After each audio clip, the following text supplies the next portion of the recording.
Good morning. Happy Thankful Thursday, everybody. My name is Roxanne Harris. Welcome to the kitchen table. So excited to have you with us. We're going to have a fantastic show today. It's always amazing because the lovely ladies never know what we're going to talk about. So I think about crazy things. And then it's just as though they rehearsed it, which is kind of cool.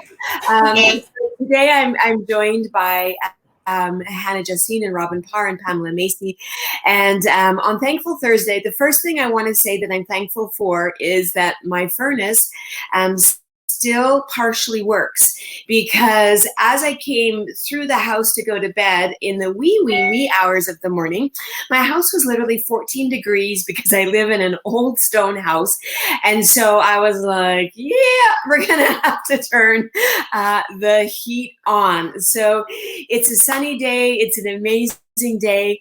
Today I want to talk about two topics, but the first one is because people are really telling me they love it when we talk about health and wellness and things like that. So I want to bring you some really cool stats. And then I want to talk about this little bit because some of you might have a love-hate relationship with fish, and yet it is one of the healthiest things that we can eat. Of course, if it's, wild caught and not farmed and all of those good. Listen to this. Tune into tuna. While a can of tuna packed in oil weighs in at approximately 15 grams of fat, a can of water-packed tuna contains only 220 calories and only 0.8 grams of fat. Not to mention, it's a healthy supply of protein, iron, phosphorus, iodine, vitamins A, B, and D. And listen to these crazy names. So I've heard of albacore and slipjack and yellowfin, but big eye and bluefin are 5 of the most popular species in North America. And there's 13 species of tuna alone. And they do have dramatically different flavors for sure. But listen, you can oink out on 15 cans of water-packed tuna to consume the entire 12 grams of fat that are found in 3 slices of bacon. Bacon, our love food, our love language. You can eat a whole 15 cans of water-packed tuna. And to add to that, you can eat 1 tablespoon of mayonnaise and be choosing a whopping 11 grams of fat, the equivalent of eating 157 cups of raspberries. So those are some little stats for you on eating of the fish. And I know a lot of people have issues with fish and fish supply. Our waters are contaminated, but there are actually a lot of water bodies that aren't contaminated. So especially when you go into the northern provinces, into the north, into the Arctic Ocean, Icelandic waters. There's lots of waters around the world where the fish are quite preserved, and also the smaller fish, the less contaminants. And so, Hannah, I want to jump to you first, because when you were a child, you hated fish, and you refused to eat it, and everything was gross. We got my son to eat fish by telling him it was chicken. Everything in our house was chicken. If the kids ever asked what it was chicken. And when I was in Germany as a medical escort for one of my patients, she really had a strong aversion to fish, like really just despised fish. But in the healing clinic that we were in, fish was like a main serve, right? And she would look at it, and she was fairly advanced with the dementia. So, she would just be like, what is this? And her husband, because they were avid Christians, said he could never lie to his wife. Like, he absolutely couldn't lie to her. He would have to tell her it was fish, of which she wouldn't eat it. And I said to him, well, it's not really a lie. Like, I told him the story of Jonathan, right? Like, everything was just fish or chicken. And so he said to her when she kept asking, like every other day when they were serving it, or seemingly like every day for lunch or for supper or both, and she would say, "What is this? This looks like fish." And he goes, "No, no, no, it's chicken of the sea." And she would be like, "Oh," she would just dig in and just love on this chicken of the sea. So, Hannah, we heard a couple episodes ago that you were an avid fisherman now. And so, why the change and how the change? Because it's pretty dramatic. I mean, how grossed out you were by fish, and now you're not only eating them, but you're catching them too. I love fish. I don't know when that change happened. I remember one time in high school, I went camping with one of my friends. We went to stay at her family trailer for a weekend or something like that. And we all went fishing out on a paddle boat. And we caught these little fish. I think they were probably just trout, just something basic, simple. And her mom fried them up for breakfast in the morning. And that was like the first time that like we didn't just throw the fish back after we caught it. So I was, first of all, shooketh. Second of all, it ended up being super tasty the way that she like fried it with the butter and the seasoning. It was nice. And I felt bad saying I don't like fish, so I ate it. Because the only place that I was picky was in my own house. And no, it was really, really good. And then I remember going home after that and like constantly craving it. And then, I don't know if you remember this, but then I looked up how to make fish and chips because I wasn't sure if like fish and chips, which I had always vehemently avoided, was also as delicious as this pan-fried fish. And then, so I learned how to make that. And I remember cooking up this giant fish and chips meal for my entire family at probably 14 years old. I was like, I'm going to feed everybody. And it ended up being really tasty. And I made it a couple times after that. And I never had a problem with fish after that. The only other experience I can think of where the fish wasn't so bad was we were in BC for Robin's wedding, actually. And we had all gone to this chip truck where they made fish and chips. They were like famous for their fish and chips or whatever. And that was the only thing. And I remember being rotted that all they had was fish. And mom and dad told me that was all I could have. If I wanted to eat, it was going to have to be fish. So I just had this little plate of fries that like I was sadly munching on, and this like golden deep fried delicious fish looked so good. And it was haddock. I remember it was haddock. And my dad gave me a little taste of his, and I pretended not to like it, but it was really good. And to this day, I still dream about that haddock. So maybe I'll go back one day and have it. But no, I love fish. I constantly try to get Jeff to make fish. He's more of a red meat kind of guy.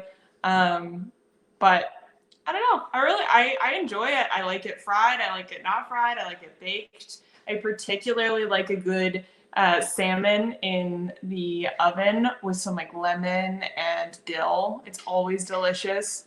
And yeah, I love fish. And of course, Newfoundland didn't help because fish is everywhere in Newfoundland. And so I'm very particular about my deep fried fish now. I used to just eat any fish and chips, but no, the best fish and chips is made with pancake batter. I will swear to that till the day I die. Yeah. Well, and what's funny is I think that most people don't like fish because their moms made it wrong, right? They overcooked it. Like if you didn't live on the East Coast, it was overcooked and it was rubbery and dry, and usually they didn't fillet it properly and you had the little bones. And I think as a child, you were always panicked about eating fish because they were always warning you that there could be a bone. If you swallowed it, you could die, right? And it was like, it's kind of ridiculous because you do feel the bone in your mouth. It's not like you don't. And it's naturally very salty because if you're eating a saltwater fish, obviously a freshwater fish is a little bit different, but it still has that like fishy, salty taste, which a lot of people don't love because you don't find it in any other flavor. Like it's not a flavor that comes on beef or chicken or anything like that. Like it does have a unique Sports bra from Nick's. Oh, let me get down to that. The Catalyst. A little side note. 900% the Catalyst. Buy 600 pairs of them. They're the best thing in the entire universe. But yeah, it's a salty flavor that I think a lot of people aren't used to. We're not used to having a lot of salt as a general rule in Canada compared to the States, especially. So I think, I don't know, part of it was in Newfoundland, everything's cooked in salt. So you kind of just have to embrace it. And everything is going to taste like that. So the fish is going to be even more delicious because they're not going to usually add extra salt to it unless you're having salt fish. So. Well, and the other thing that's interesting is the further from the coast that you come, right, the more old the fish is. And as the fish sits, even though it's on ice, the oils start to break down and it starts to become rancid, and you get that fishy aroma and the fishy taste, right?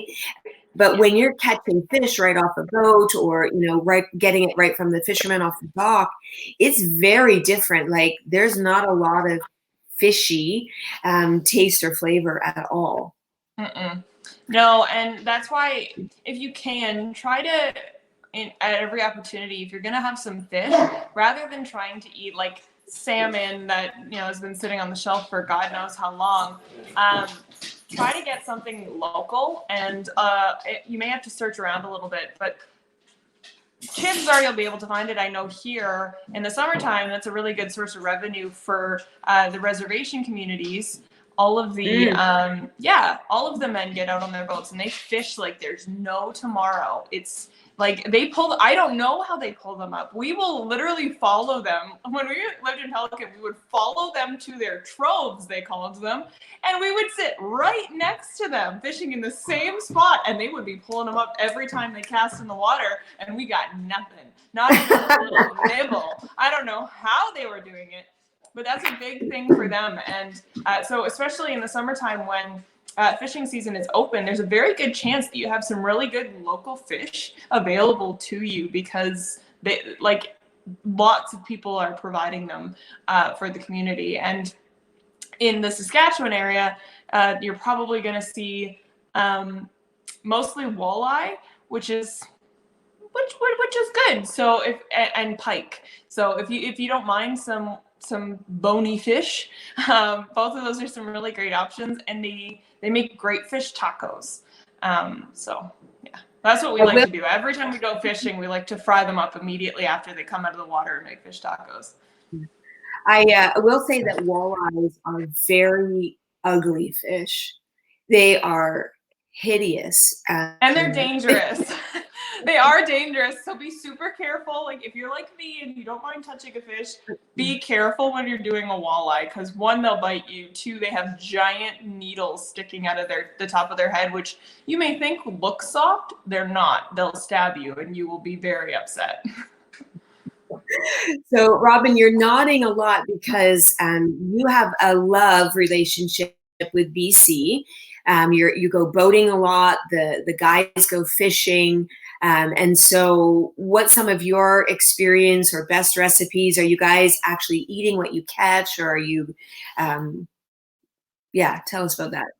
Well, we haven't really gone fishing in BC a lot, because living in Alberta, you can only get an Alberta license. And then when you go to BC, you have to get another license. Jason has gone with his dad on the island, and there's some really great fishing there where you're catching halibut and huge salmon. So actually, because my son's still at Grandpa's house, he's bringing us home some salmon and halibut from last summer's catch. So that will be good. Nice. But here, the lakes aren't that great in our immediate area anyways. You can eat the fish, but I don't know if I'd want to. But they're pretty small, and they would be a lot of work just to get some meat off of them. So here we just kind of catch and release. I love fishing. I will not touch the fish. I think they're disgusting. And they make this weird noise when they're out of the water, and I almost think that they're crying. So I feel very sad for them, but I do love fishing. It's the most relaxing thing ever. But yeah, we've I grew up hating fish. I hated the smell, hated the taste. I just, the fish and chips, I guess we would eat. But it was actually Jason that changed my mind. He knew that I hated fish, and he made me a beautiful salmon dinner once, and I totally changed my tune. And we've experimented with different flavors. Actually, Emily and Jesse, one of their favorite meals is salmon. So, um, yeah, they love salmon. Jesse will eat it just plain with salt and pepper or a little bit of lemon. Emily likes hers with a little bit of sauce. It's very healthy for you. We have a co-op here, and they have a section in their freezer department, not freezer, but where the meats are, there's a little, really tiny, small freezer. And I think they have steelhead trout, wild salmon, and another salmon and something else in there. And each package says caught by one of 5 or 7 fishermen or something in sustainable waters and whatever. So it's the only fish that I will buy, because if it doesn't tell me if it's farm, you know what I mean, I won't buy it. I've read a lot of bad stories about farm-fed fish, and Yeah. I'm not sure we should be eating that kind of stuff. So if it doesn't say and I'm not sure, then we just kind of go without. Otherwise, I go to co-op and I stock up. It's not fresh, and you do get a small little fishy taste, but they freeze them right away. They're fast frozen, so we actually don't get that really bad fish smell or taste. So I did hear when you did get that smell, then it's kind of going bad. The Yeah. fish is going bad. So Yeah.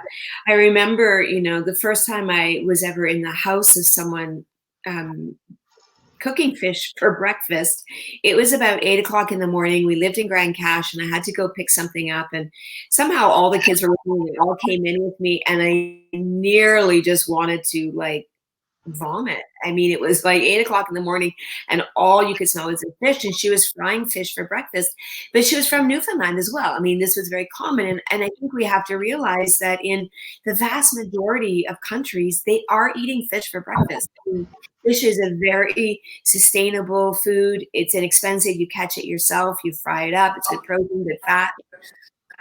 Yeah, whenever we used to go to the cabin, you'll get up at 6 in the morning, go out on the boat, catch your fish, and you will fry that up, and that will be your breakfast. And I'm talking about bones and all. In Newfoundland, you don't skin the fish. You chop their head off, you throw it in a pan, and you just eat it straight off the bone. And that's your breakfast, and it is damn tasty. It is very good. Well, it's funny because Scott and I went to a retirement party a couple of years ago of one of his close friends at work. And this was at least a 7-course meal. I probably lost track. But they were part of this diners club where once a month they would go to a different person's house. And it was literally a competition for who could produce the best meal. And they spent an entire month preparing the meal, running it a couple of times, changing the recipes. And there was wine served with every dish that was it was crazy. I think that meal I think there was 10 of us there. That meal probably cost them $800 easy. And he had rehearsed this a number of times, right? But the salmon dish that came out, oh my gosh, the salmon was amazing. But what I noticed was everyone was scraping the skin off, and all of the skin was sitting there. And I was just going to town. It was beautiful, this thick layer. The fat was insane. And one of the ladies actually asked me, you're going to eat that? And I'm like, yes. And I started going into the talk about the omega fats and how good it was for you. And it was so hilarious. All these people that were done with their salmon started eating the skin around the whole table. It just took off. But I get it. It's one of those things, we know that if you eat the skin on a chicken, it's more fat. And so technically you should remove it and all of that stuff. Same is not true for fish. You want that fat layer and that skin for those omega-3s. And oh my gosh, And that's not true for all fish though, because you also have to look at what kind of scales they have. If they have like a thick, hard scale, then you shouldn't really eat it because you might choke on it. But for those the softer fish, like a trout or a salmon or anything like that, like there's no issue. It's very thin. It is very similar to a chicken skin, like if you like that flavor, and it doesn't have that same like heavy fat content that a chicken skin does at all. It's just that extra crispy flavor that you can add to crispy depending on how you cooked it, you can add to your fish. Well, yeah, and so you can descale the fish as well. It's messy.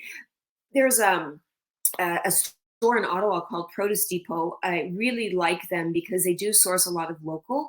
But when you look at their fish section, they have little signs of exactly where it's from and how it's caught and all of that. And if, you can buy the fish whole, and it's really awesome to watch them, but they have this little machine, and it descales and fins and takes the head off and all of that like in one foul sweep. And it's really cool. So you can get it full intact. I think they fly them in like every other day, so they're very, very fresh, and so totally love that. And Greg's Meats in Winchester, shout out to him. He was also just upset about not being able to get a high quality fish in Ontario, and so he actually flies in fish from the Atlantic as well every Thursday, and he only carries 4. The cod is like candy. It's so amazing. The red snapper is literally like, oh, it's so sweet and it's beyond exceptional. And so, Pam, I know that your family is also from the East Coast, but I don't know whether you're a fish lover. So what are your thoughts on fish? You would think that I grew up with tons of fish at the table, but I didn't. I mean, my dad, my stepmom, and my mom are all from down east. We had fish sometimes, and yeah, I was take out all the bones. Oh, you're going to choke to death, and I don't know. Sorry, if it was the way it was cooked or not, but I wasn't just a big fan. And also, when I was a little girl, walking by the fish in the grocery store, and they were all their heads chopped off, or they weren't. And then that was really, I didn't like that. And that made me sad, and it was gross, and they were that stinky. So I didn't really like fish. I didn't really have a good association with them. And I tried fishing when I was a little girl. I was so excited. I caught a catfish, but I'm like, I don't know, one of those, the fish, I don't want to just catch it and release and throw it back in. But anyway, as I when I tried blackened salmon at a restaurant, I'm like, I don't know what blackened salmon is. What is this? I'm like, what is this? Oh my goodness. I couldn't get through it fast enough. I'm like, this is the best. So I'm married to somebody that loves seafood and fish. So it's very welcome in our house. And I love fish. And I mean, over the years, I've also learned about the value of fish as opposed to having other kinds of meats. So I would not like to eat my locally caught fish here. If we caught a fish on the boat, Ottawa River, Rideau River, I don't know. I think the more country you go, it might be okay. But where we go fishing, I'm like, I don't know if I want to. I'm kind of glad we don't catch anything. Because I don't really want to just catch and release it, and I also don't want to eat it. Try to buy wild caught salmon. I find unless you really know where to go, I'm going to try Produce Depot, because you really, like Robin was saying, you really have to read the ingredients and the labels really carefully, because Serge was just out and he was texting me, do you want some salmon? And I'm like, if it's wild caught. And he gets home and I read the label, and it was not specifically saying that it was wild caught and that it was farmed. It was like, I can't remember how it was worded. I'm like, this is not wild caught. So now I'm like afraid to eat this fish, but I love fish. I've always loved fish and chips though. That's one thing. When I was growing up, we had fish and chips. Like we'd go to the little local place and we'd have fish and chips. And I loved that growing up. I'm like, that's fish to me. It's gotta be all battered up and fried and or chips. And so, but one thing that I did grow up with is canned tuna. that was like a staple in our house. So I love tuna fish sandwiches. I love tuna casseroles. I love that kind of stuff. So that's like one of my comfort foods is tuna, canned tuna. But again, I try to buy albacore. I try to buy, responsibly sourced and all that stuff the best I can. But I know that there's levels of mercury that you have to be careful of as well. So Yeah. It's interesting. For many, many years, we celebrate Ukrainian Christmas Eve this year. It's Orthodox Christmas Eve, and it's a meatless meal. It's also no dairy and no eggs and all of that. But one of two of the dishes actually. One is pickled herring, and the other is usually some type of a baked white fish. And it's so funny when you read all the cookbooks, because literally you're supposed to go out at 6 o'clock, in the morning and go ice fishing and catch your fish to serve for dinner. I'm like, no. Anyway, but it's funny, because we used to serve this meal. I think the most number of people we had was close to 130 people, and it was just in our house, and it's a 12-course meal, and it's all handmade. And so I'd have these sheets and sheets of fish, and so many people would be like, I don't like fish. But then they're realizing there's actually no meat to eat at the meal, right? And so they were taking these little pieces of fish, and I actually turned more people onto fish through that meal by simply, taking the little fillets and putting them with butter. And shout out to Epicure. They used to call it their Thai fish seasoning, but now it's just called, I think, salmon and fish seasoning. And it was just butter in the seasoning and sprinkling it over and baking it. And people were like, oh my gosh, this is like the best fish ever. And it's so amazing. And also, I think partly the way it's being cooked. And so, if you don't know how to cook fish, when you're testing for doneness, you take your fork and you see if it's fluffy, and you just kind of give it this twist. And if it fluffs up, it does. It looks like little pieces of pastry. Is done, right? Nothing worse than like overcooked cod. It's like literally like rubber at that point, and so horrible. So you do really have to watch it carefully. And I find that usually adding, some type of, whether it's coconut oil or butter, or also maple syrup. So a few years ago, I became this like crazy person for salmon.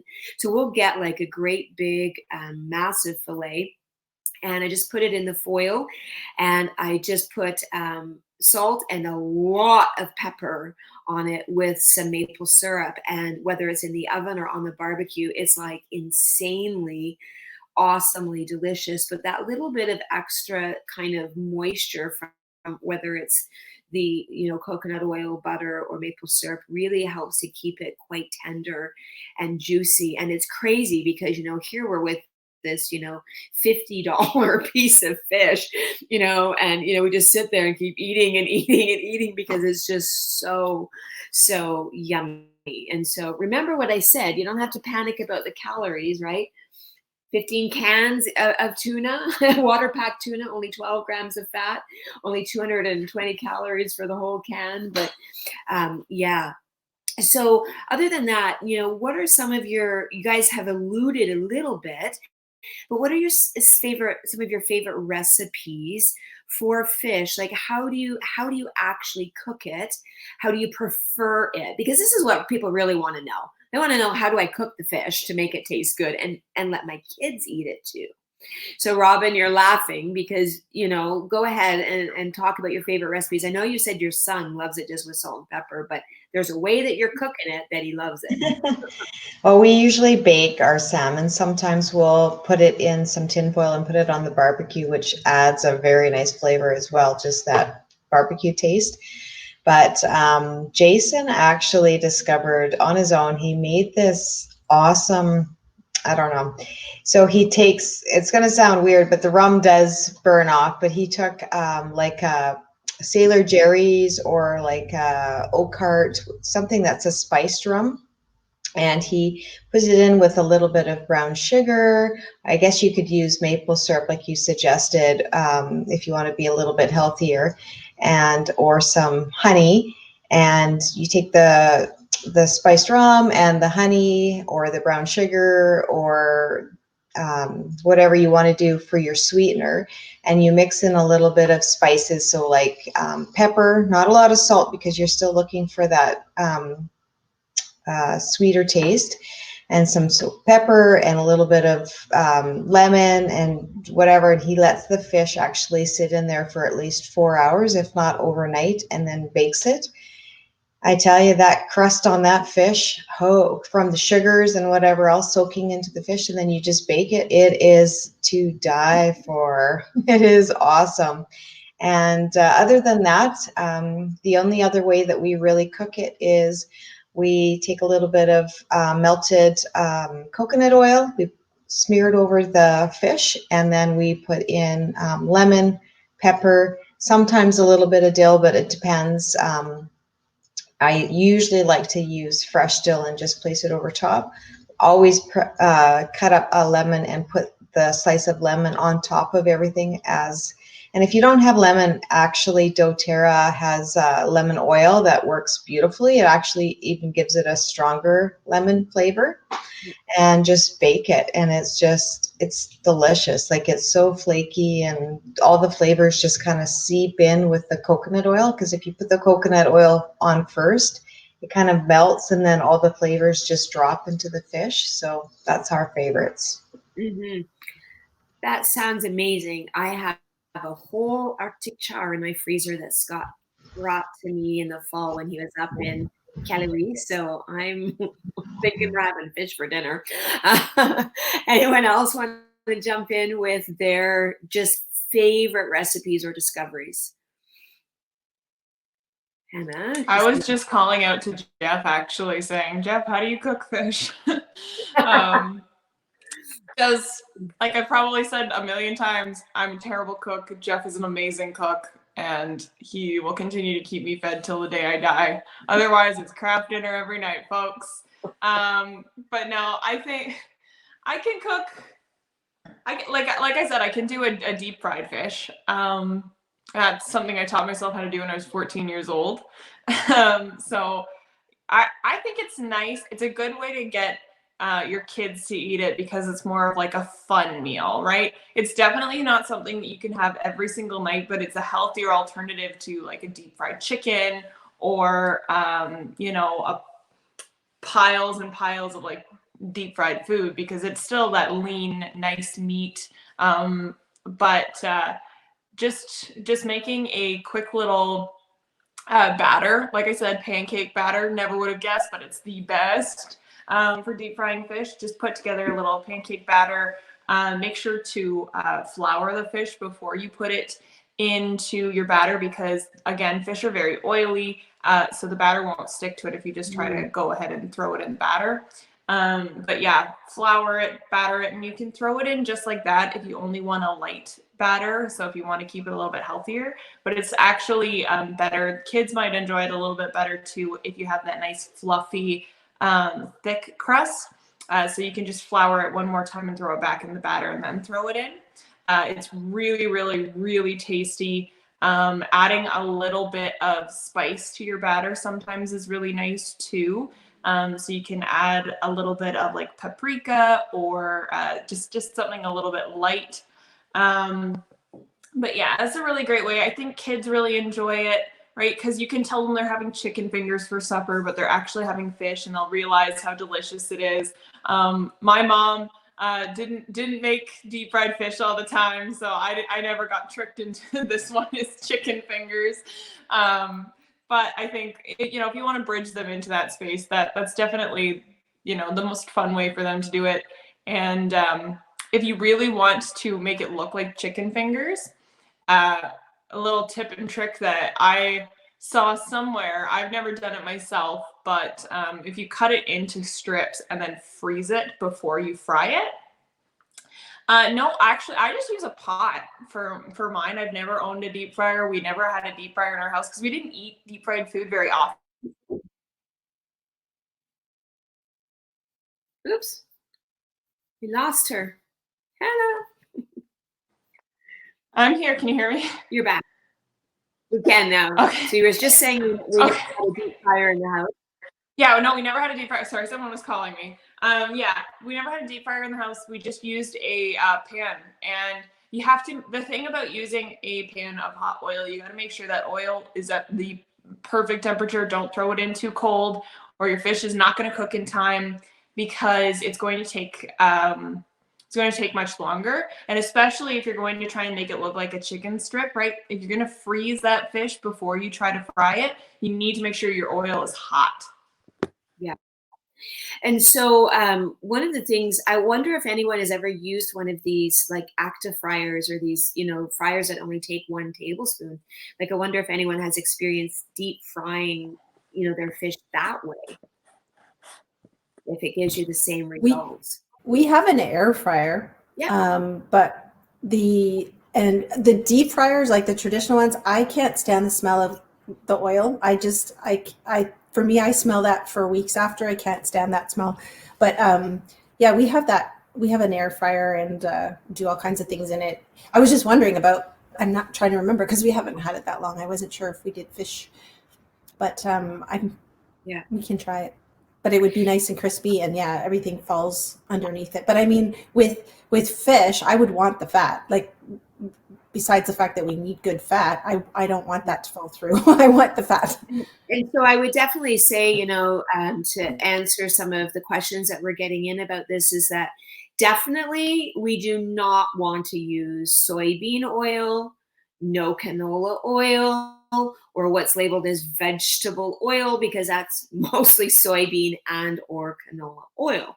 So there are healthier oils. Coconut oil actually has a very, very high heat tolerance. It doesn't go carcinogenic. It makes fish taste absolutely beyond amazing. Grapeseed oil is another one that has a very high heat tolerance. It's a little more healthy. Sunflower oil, again, but really, guys, canola oil, soybean oil, vegetable oil, no. You cannot deep fry in like olive oil, because olive oil, cannot withstand high heat. And so that's not a good option. So maybe one of these air fryers, these active fryers, would be, something to look into. And maybe if any of our viewers or listeners have one, try it out and report back to us and let us know what you think. I'm not sure that an air fryer would necessarily work, only because you typically don't put anything sticky in an air fryer. Like, because the way that it cooks it needs to move it around. And if you have a battered fish, then it's going to, obviously still be sticky, because you need it to have been at least a little bit cooked before you throw it in the air fryer. You just flip it. You just take it out and flip it halfway through. I don't think that avocado oil would be a good choice either. My understanding is it probably doesn't have as high heat tolerance. It's more like the olive oil, so more into your 6, your 9. But I think these oils that are thicker, like olive and avocado, they're not the same. You could maybe pan fry, but again, you would have to have a very, very thin fillet, because the oil would oxidize too quickly. So I love Tracy's comment about the salmon marinated in maple syrup and cayenne pepper. I think as someone was unpacking one of their recipes, and I was thinking cayenne would be really good in that. So I love that. So Tracy, totally going to try that with the salmon. Not Arctic char. Arctic char is a very different, fish in and of itself. It's very, very meaty. It is beyond delicious. The fish market in Ottawa, if you are looking for some good fish, they serve a fantabulous fish. So if and when, restaurants are open, they often have Arctic char on their menu. Just amazing. If you ever see it at your, local grocery store, it will always be frozen, and I highly recommend it. It is expensive as all craziness, but these are massive fish. When I was going up to the Arctic a lot and my Inuit friends were fishing, it's a heavy line. Like, I think it's a 70-pound line that they braid. They've got 3 lines that they go fishing with, because these fish are so huge. And aggressive, right? They'll just snap the line. lines. I think they'll take a small child with them right down the hole if you hold on to it. The women are literally braiding the fishing lines to bring in these fish, and they are they're not they're caught in the lakes up there. I think they're in the Arctic Ocean as well, but they're caught in the lake, the various water bodies. So really, really cool. Yeah, and there are ways that so we've got some comments about, not liking the oil, but there's definitely ways that you can, fry that you're not saturating with oil, especially if you don't have a batter, right? You can do a pan fry, and then you can actually put it on some paper towel and, absorb some of that as well. The oil that you're using in a pan fry is literally to give it that crisp on the outside, which really does add to the yumminess, as Robin was saying. You get this crust kind of on the outside that really just takes it to the next level, in my opinion. And yeah, I love fish. I think it's amazing. So, Pam, any special recipes from Serge and yourself and what you guys do? Well, I'll stay on the canned theme. So especially when the kids were younger, introducing them to fish and things like that, I had canned tuna, always canned tuna as a staple. It's good when you're like, what are we doing? Oh my gosh, I didn't prepare or whatever. And canned salmon. And so kids like burgers. So I would make tuna burgers and salmon burgers and make those up on the stove. I don't know if you can hear me, Roxanne, you're gone. I can hear you. Okay. And also I'm not a huge cook, but I love making casseroles and baking. So when I do stuff like that, so I mentioned the tuna casserole, but casseroles are just good anyway, because you can hide all kinds of things in there to introduce your kids to it. And you just add in, all kinds of flavors and that kind of stuff. But yeah, it's just very simple, just making tuna patties and salmon patties, and the kids love that because it's a burger, or you can have it with a salad too, just like with the lettuce, whatever. But those are some of the things that are staples. What are you making your patty with? Because you're not just pressing the fish, like you've got to have some kind of binding. So what would be kind of your combination? I would, and actually it's been so long since I made it. I'm pretty sure I had an egg in there. I would add some spices in there, maybe chop up some onions really small. Again, if you're just introducing it to younger kids and they're like, well, what's that? You just make it smaller. So they don't really, they really have I've got one of them was like, didn't like the texture of mashed potatoes, let's say. So, I had to make sure that it wasn't too creamy of whatever I was making. And then the other one loved mashed potatoes. So, you're fine. That's why things like that are a good happy medium. And you can make them into shapes too. You can make those into like little fish stick or chicken strip things too. You can make them into, you can have fun and use a cookie cutter if you make it flat enough and just kind of make little shapes. And you can have a lot of fun with stuff like that and just be really creative, but it doesn't take long. Like it really doesn't. It takes 5 minutes to mix it up. Maybe I'll put some mayonnaise in, depending. Sometimes people, love cooked mayonnaise in there, a little bit, just add a little bit of flavor. Sometimes you add it on after. You could put all kinds of things in there. You start with a base, and I could dig up one of my recipes or something. It's very, very basic. I've put sprinkled breadcrumbs over the years in there too. It's kind of like a burger. It's very similar. And if you're using like canned salmon or canned tuna, it's already cooked, guys. You don't have to freak out about, I don't know. So easy. So easy. It's so great in a pinch. Like if you need something fast and you don't want to, you want something that has some nutrition and some good and it's fun. Kids love it. Once upon a time, when I did go to McDonald's, guys, I haven't eaten McDonald's for 20 years. Legit nothing. And but their fish burger, once upon a blue moon, I actually liked it. It was very good. So one of the brands of tuna that I like, I want to show you guys this because, Pam was talking about it. Robin was talking about how, polluted the waters are and, why we're looking for good fish. But this is one that I found. It's called, whoops, wrong way, Safe Catch Elite. And they have the lowest mercury content of any fish on the market. They do a lot of testing on their fish. So their label actually says the only brand to test every fish. So every fish that's caught is being tested. They say that they're dolphin safe, sustainably caught, which means that they're line and hook caught, right? They're not netted. They're mercury tested, they're BPA free, and they also say that they retain all of their nutrients, especially the omega-3s. Now, the one thing that they do, and I know some other companies do this, I just feel that these other companies, first of all, they maybe don't do it well, and they also can't make these other claims about sustainability and low mercury and BPA and all of that. One of my favorites, I get them flavored. I'm always spatially challenged.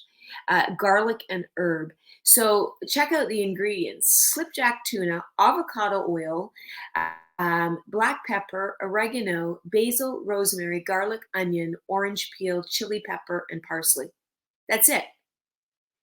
Like, that is literally for real. And so you can literally, these ones, they're not even really packed in water. Like, when I open the can, there's really nothing to drain, which is really cool, except for, I mean, there's a little bit of extra avocado oil. And so you can eat it just right. I just take the can and put it over top of my salad. I mean, if I want to make, whatever, add some mayonnaise and whatever, you can do that. Another one I like is tandoori. They've also got like Cajun. They've got so many flavors, but they also have plain, right? And they also have their salmon. So tandoori slipjack, avocado oil, coriander, cumin, black pepper, ginger, cinnamon, cayenne, and paprika. Like, that's it. The ingredients, guys, are so good for these fish. So no, I don't know where you can get it locally where you live. Personally, I get these actually in Montreal. There's a beautiful a chain health food store called Tao's, Tao apostrophe S, and it's like walking into Superstore or Loblaws, but it's all organic, like locally produced. I can go to this Tao's and buy a head of celery, a great big massive organic head of celery for $1.99 every freaking day, and it's $6.99 for non-organic in my local grocery store. I can go and buy great big heads of broccoli that they're growing right in Quebec for $2 a head, and it's organic. Like, it's crazy how inexpensive it is to go there. So I really, I do load up. They are verified to be non-GMO. Anyways, and it actually says, I never noticed this, right on the label, do not drain. So there's nothing to drain. You don't have to wash off all the spices and add the contamination from your own water supply. So I don't know what you guys are using for your canned fish. Like, does anyone have a brand that they've found that, they're in love with, that they're using? I love what you just showed us. I've got that already up on I was going to put it on the live comments, but I can't. Anyway, I don't go budget with tuna. Yeah. Like, I don't buy it at the Dollarama.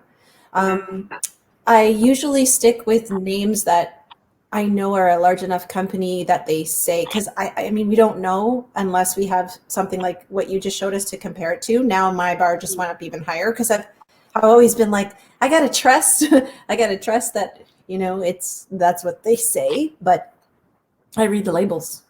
Yeah, and it's an interesting point, and I don't cheap out on our fish either. Like, I get it. If you're feeding a large family, when cloverleaf goes on sale for $1.99, yeah, buy 10, right? Mm-hmm. Because they also, within their own brand, they do have their wild caught, they have their pole caught.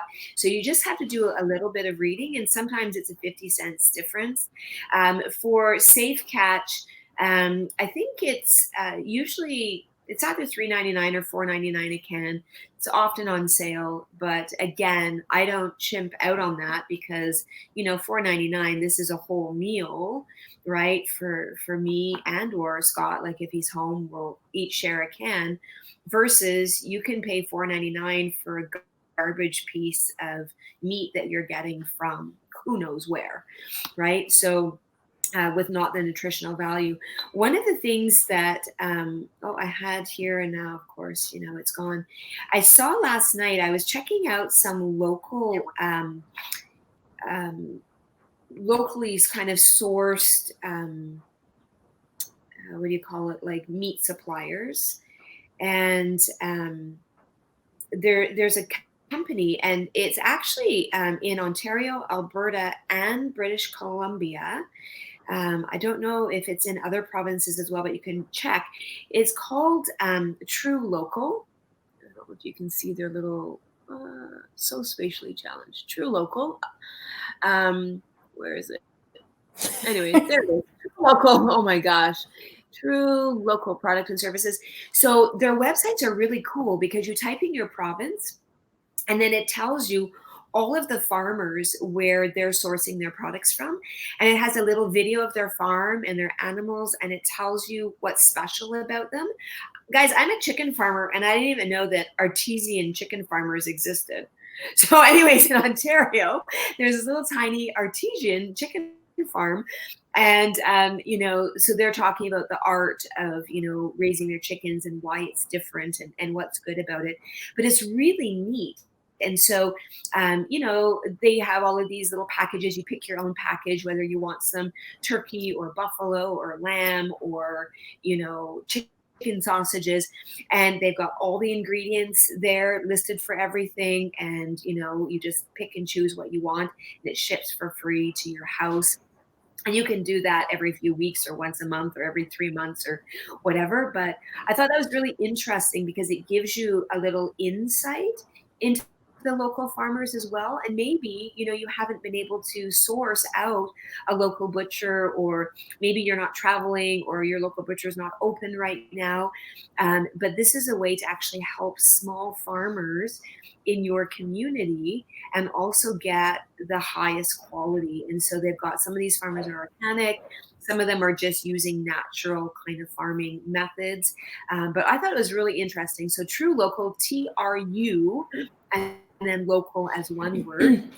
So that was kind of, that was a score that I saw yesterday. So any, last minute comments about fish or fish recipes or something we haven't touched on? Just generally, I like to have more fish when I'm trying to have less meat. That's one thing that and there's just so many types of fish I've never even either heard of or tried. So there's a whole world of just enjoying the benefits of the health of that, and just enjoying like the culinary experiences of, I'm like Hannah. I rely on Sarge to do that kind of stuff a lot of times, especially on the barbecue. But I'm looking forward to getting to know more fish. But for me, it was just trusting the source. Like I just have a hard time getting a reliable that I know of. So I'm gonna, pay more attention to that and check out things so that I can lean on that more, because I love the benefits of fish. I'll tell you a funny story about fish. The first time we went to Mexico many, many years ago, after we were only married 10 years. So, 17 years ago, we went, and they had this beautiful seafood restaurant that you had to, make a reservation, but it was all included. And we went there, and, it was a challenge because back in those days, the ability for them, the natives, to speak English was very limited, and there wasn't a lot of English speaking Mexicans or Mayans. And so, it was also difficult to kind of understand what you were ordering. But I don't enjoy seafood like at all. I just do not eat it. And so, but I do like fish. And the only thing I could see that was kind of something I could eat was this whole grouper. And they couldn't really explain to me what it was. Yeah, you know where this is going. And so it was. That's an ugly fish. Oh my gosh. Oh my gosh. And I was like, what does that mean? It's just like this big piece of fish. Is it like filleted? Like, what's the deal with this fish? And so I was the first person in the entire seating to get my meal. And the waiter was so proud, coming with, my plate, and he's smiling from ear to ear. And he literally puts before me a whole freaking entire fish with the eyeballs, the fins, the scales, the teeth. Like, we're talking the entire freaking fish. And that is a big, ugly fish. I was horrified. I was literally horrified. I was like, oh my gosh, no. And I'm like freaking out. He didn't know what to do with it. The woman at the table beside me was screaming, like, it was not okay. Like, we were all in shock. And I was like, I can't even look at this. And, he goes running back to try and find someone who speaks English, because he doesn't understand what the problem is. I mean, he's looking at this beautifully, crisp, beautiful fish, and I'm like freaking out. Anyways, I will tell you that it took him so long to find someone, and Scott was like, just try it, right? These other ladies also ordered, the whole group were like, don't bring my order. And so I literally put my napkin over the head so I couldn't see the eyeball looking at me. And, and I started picking at it, and it was really delicious. But guys, when you go down into the Caribbean and they literally say whole, like, grouper or whatever, it is actually the whole entire freaking fish, including the eyeballs, like, for real. And so I think now it's a little bit different, because the English is much better. You could ask them to at least, remove the head. But guys, that was my experience. It's still kind of, oh my gosh. That, how I know groupers, I used to be an avid, for a long time ago, I did a lot of scuba diving. And so you saw groupers under there, and their mouth, they're just so big. Some of them are massive. So of course, I'm picturing the biggest one I've ever seen. But I mean, I know that grouper is, eating grouper is on the menu when we go south and stuff, and it's kind of a delicacy sometimes. But I can't imagine that. Oh my god! It was awesome. It was awesome. And of course, Hannah is sitting there thinking, "What's your big deal?" And we catch them and fry them right there, like, oh. But it was a shock for me. I was, I led a fairly sheltered and isolated, whatever the Highliner frozen box, fish fillets. Captain Highliner. Yes, that was me. So anyways, I'm not sure if you all have had that lovely experience. Just want to throw that out there. So guys, what a awesome conversation. Thank you so much, and for your recipes. And Robin, we're all going to be definitely trying, the rum and brown sugar, and maybe throwing a little bit of cayenne pepper or maple syrup into that. I mean, that sounds delicious. So guys, thanks so much for joining us. Let's close in prayer. And Father, we just thank you for this day, and we thank you for the laughter. We thank you for the goodness in each and every day. And we thank you for the goodness that is in each and every one of us. And Lord, would you just press upon people to just be thankful today, to find a quiet moment in their day where they can truly just reflect on the thankfulness and the gratitude of life and what life has to offer, and the privilege of just being alive, and the light that we can be to all of those around us. So we just pray blessings on this day, and we just thank you and praise you in Jesus' name. Guys, thanks so much for joining us.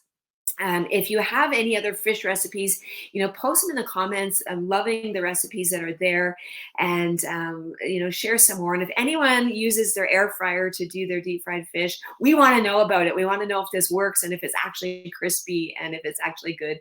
So let us know. For information on health and wellness, you can check us out on Engaged Wellness Warriors.